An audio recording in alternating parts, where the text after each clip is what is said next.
Hello guys, good afternoon to all of you guys. कैसे हैं आप लोग गैज? आज हम चर्चा करेंगे gerund as an object, infinitive as an object. Guys, जैसा कि आप लोग जानते हैं, पिछले वीडियो लेक्चर में मैं आप लोगों को वर्ब के बारे में बताया, टाइप्स ऑफ वर्ब के बारे में आप लोगों को डिटेल्स में समझाया। आई होप कि आप लोग बहुत कुछ सीखे होंगे गैज। आज हम चर्चा करेंगे ऑब्जेक्ट पर। एक व्यूवर ने पूछा है, सर ऑब्जेक्ट यानी जीरेंड का ऑब्जेक्ट रूप में जीरेंड को ऑब्जेक्ट की तरह कैसे प्रयोग करते हैं, इस पर एक वीडियो बनाइए। चलिए गैज पॉइंट पर चलते हैं। गैज आज हम चर्चा करेंगे जीरेंड।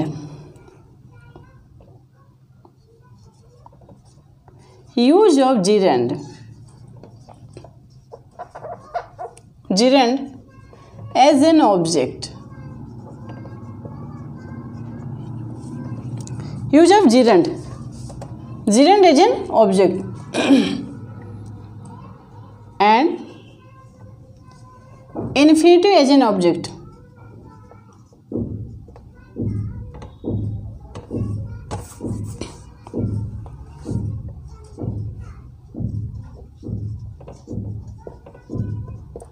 Infinitive as an object. आज हम इस पर चर्चा करेंगे गैस। हालांकि मैं आप लोगों को इसके बारे में बताया हूँ डिटेल्स में कि जीरेंड को सब्जेक्ट की तरह यूज करते हैं। Gerund as a subject, infinitive as a subject, मैंने इसके बारे में बताया है सब्जेक्ट के वीडियो लेक्चर में कि सब्जेक्ट किन किन फॉर्म में हो सकता है। Gerund as a subject, infinitive as a subject, pronoun as a subject, dummy as a subject, इन सब के बारे में मैंने आप लोगों को डिटेल्स में बताया है। Noun as a subject. अब हम चर्चा करेंगे ऑब्जेक्ट की तरह। गाइज, एक चीज़ आप जानते हैं कि जीरेंड एक वर्बल नाउन है, आप अच्छी तरह जानते हैं। जीरेंड एक verbal noun. जीरेंड is a verbal noun. The ing form of verb when used as a noun is called gerund। मैंने ये पहले आप लोगों को बताया है। चलिए एक बार पुनः हम इस पर जो है चर्चा करते हैं।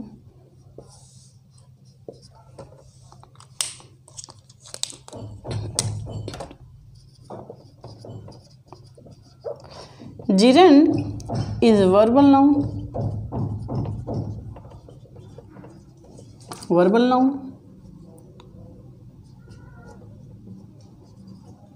the ing form of a verb when used as a noun called gerund। Guys, जीरेंड एक वर्बल नाउन है। जिस वर्ब में यानी जिस क्रिया में ing ऐड करते हो वो जीरेंड का काम करता है, और जिस क्रिया में ing जोड़ते हैं वो जीरेंड काम करता है, उसे नाउन कहा जाता है।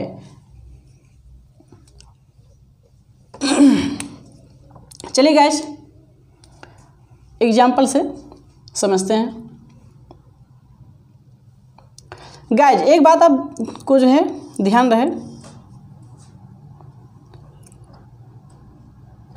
जीरेंड एक वर्बल नाउन है तो जाहिर सी बात है कि जीरेंड सब्जेक्ट और ऑब्जेक्ट दोनों तरह से यूज किया जा सकता है। गाइज, इस बात का हमेशा ध्यान रहे। जीरेंड को सब्जेक्ट और ऑब्जेक्ट दोनों तरह से यूज किया जा सकता है। जब जीरेंड को ऑब्जेक्ट की तरह यूज करते हैं तो यह मुख्य क्रिया के तुरंत बाद आता है। नोट में लिख लीजिए।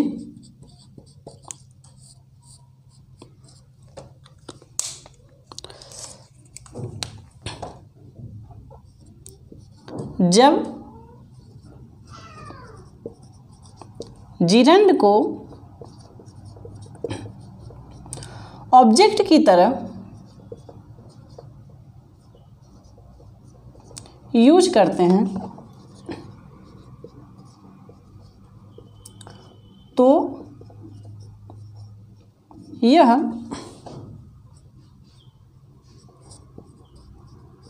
मुख्य क्रिया यानी मेन वर्ब के तुरंत बाद आता है, तुरंत बाद आता है। इस बात का गाइस ध्यान रहे आप लोगों को कि जिस वक्त जिरंड को ऑब्जेक्ट की तरह आप यूज करना चाहते हैं तुरंत मुख्य क्रिया के बाद आएगा। फॉर एग्जाम्पल,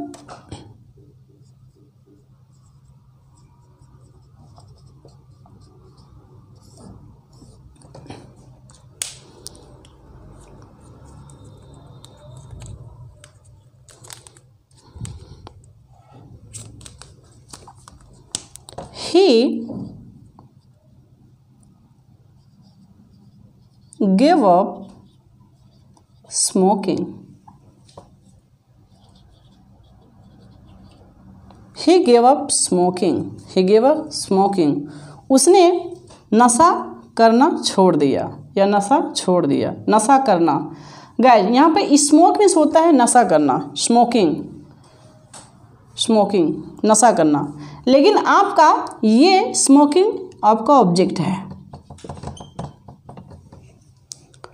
जिरंड, ये जिरंड है लेकिन यहाँ पर ये ऑब्जेक्ट की तरह यूज हुआ है गाइस।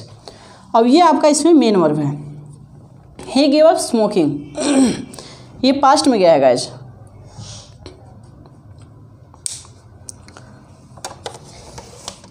और डिटेल से समझते हैं guys.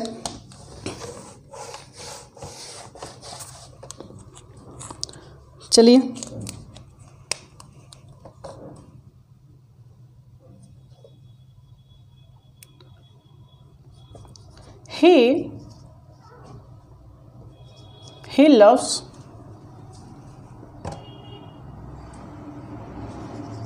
he loves reading. Reading, वह पढ़ना पसंद करता है। लव्स, ये आपका गाइस मेन वर्ब है। रीडिंग आपका जिरंड ऑब्जेक्ट की तरह यूज हुआ इसलिए ये आपका ऑब्जेक्ट है guys.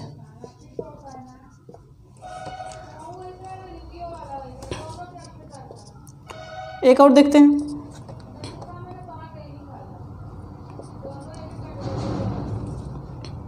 I hate drinking.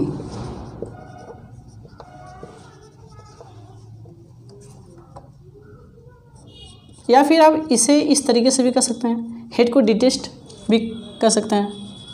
I detest, आप इसे ड्रिंक नहीं कर सकते हैं। I detest drink, I detest drink, तब ये वाक्य आपका गलत हो जाएगा sentence. I detest drinking. Hate, detest, ever, despise आप कर सकते हैं। इन सभी के सिनोनिम्स है, ध्यान दीजिएगा। हेट के जो सिनोनिम्स हैं हेट के वो है डिटेस्ट, डिस्पाइज, एवर।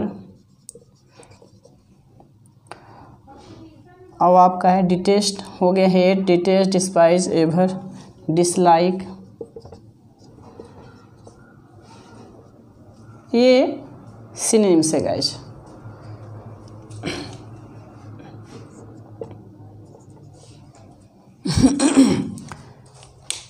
गाइस ये रहे कुछ एग्जाम्पल्स, और एग्जाम्पल्स जो हैं आपके सामने लिख रहे हैं।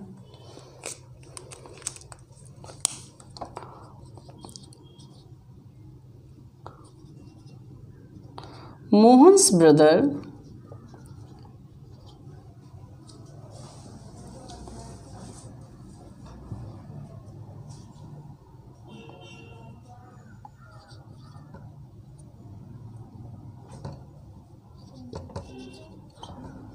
likes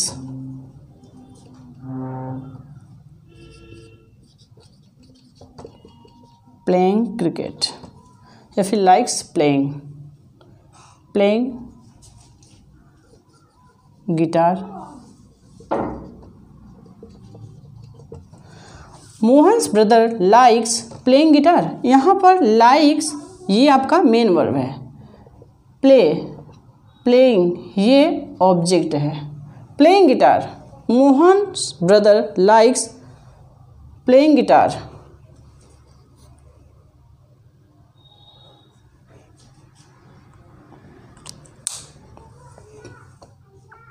अगर हम इस तरीके से इसे यूज करें, Mohan's brother likes play guitar, तब ये गलत हो जाता है, क्योंकि यहाँ पर एक वर्ब ऑलरेडी यूज हुआ है, मेन वर्ब, और मेन वर्ब के तुरंत बाद हम यदि मेन वर्ब रख रहे हैं या तो उसके बीच हम इन्फिनेटिव का यूज करते तब ये फर्स्ट फॉर्म हो सकता था। इसीलिए हम यहाँ पर भी चर्चा करेंगे इन्फिनेटिव एज एन ऑब्जेक्ट, या तो उसमें आईएनजी फॉर्म जोड़ेंगे तब वो ऑब्जेक्ट होगा। लेकिन यदि हम यहाँ पर टू ना लगाएं, Mohan's brother likes play cricket, तब ये रॉन्ग हो जाएगा गैस। चलिए गैस, इसका स्क्रीनशॉट ले लीजिए।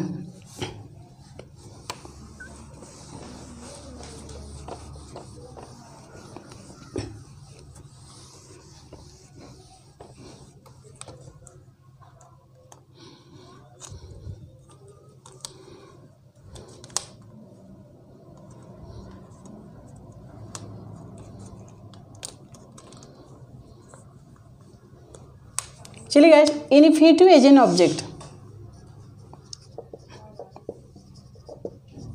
Infinitive as an object. Infinitive को ऑब्जेक्ट की तरह कैसे यूज करते हैं?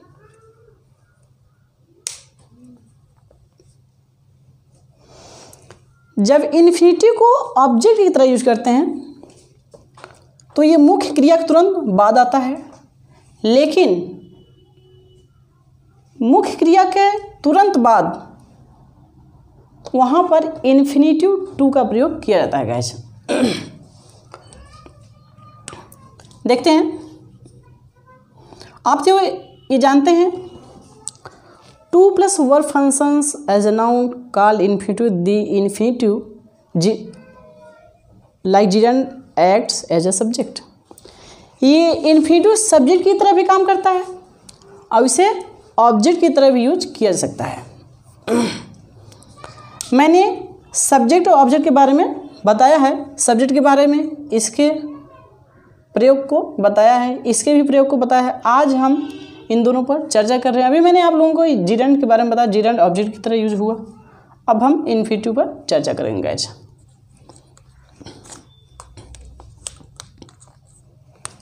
चलिए गाइस, एग्जाम्पल्स देखते हैं।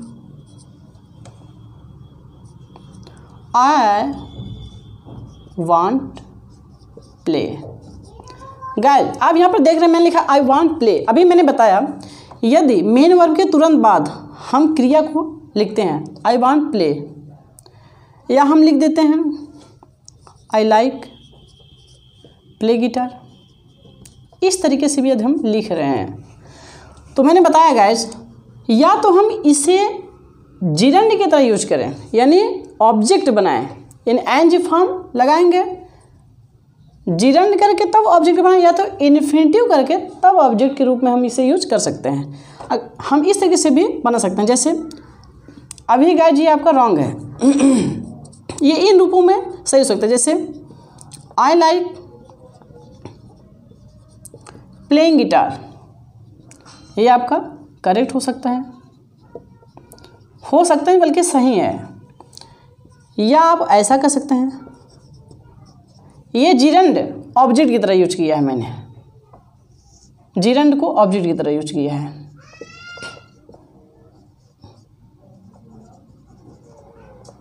लेकिन जब इन्फिनेटिव को ऑब्जेक्ट की तरह यूज करेंगे तो I like to play guitar. अब इसे मैंने इन्फिनेटिव की तरह यूज किया है,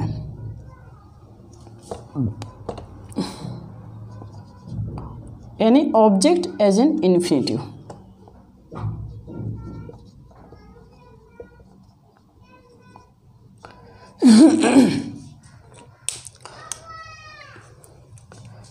ये रहा गाइज। चलिए कुछ और एग्जाम्पल से समझते हैं।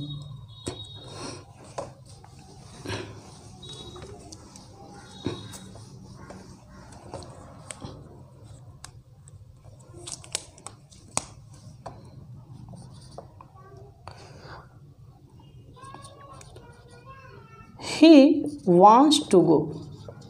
He wants to go. To go आपका ऑब्जेक्ट है guys. He wants to go, कुछ भी आप इसके आगे कर सकते हैं। He wants to go there. I want to play cricket. इसे आप क्रिकेट बोलना गाइज, क्रिकेट नहीं, क्रिकेट। यहाँ पर टू प्ले आपका ऑब्जेक्ट है।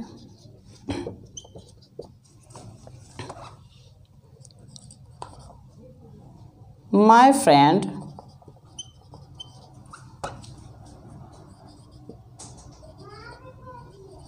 likes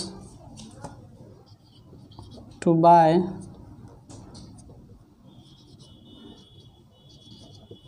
this car. My friend likes to buy this car. यहाँ पर to buy ये भी आपका ऑब्जेक्ट की तरह यूज हुआ है। ये रहे गाइज कुछ एग्जाम्पल्स। आई होप कि आप लोगों को समझ में I hope guys.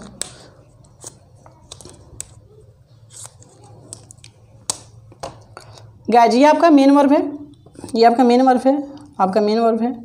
To go object है, टू प्ले भी आपका ऑब्जेक्ट है, टू बाय भी आपका ऑब्जेक्ट है। लेकिन ये ऑब्जेक्ट इन्फिनेटिव की तरह यूज हुए हैं, क्योंकि यहाँ पर वर्ब से पहले टू लगा है। ये वर्ब है, ये भी आपका वर्ब है, लेकिन इस समय ये इस वर्ब से पहले जब टू लगा है तो ये इन्फिनेटिव हो गया और ये ऑब्जेक्ट का काम कर रहा है, क्योंकि वर्ब के तुरंत बाद हमने टू लगाकर वर्ब का प्रयोग किया है, तो ये आपका ऑब्जेक्ट हो गया गाइज। आई होप गाइज कि आप लोगों को अच्छी तरह समझ में आया होगा और मेहनत करिए गाइज। जो भी आपके डाउट्स हो कमेंट बॉक्स में लिखिए, मैं आपके डाउट्स को क्लियर करूँगा गाइज। चलिए गाइज, तब तक के लिए बाय बाय।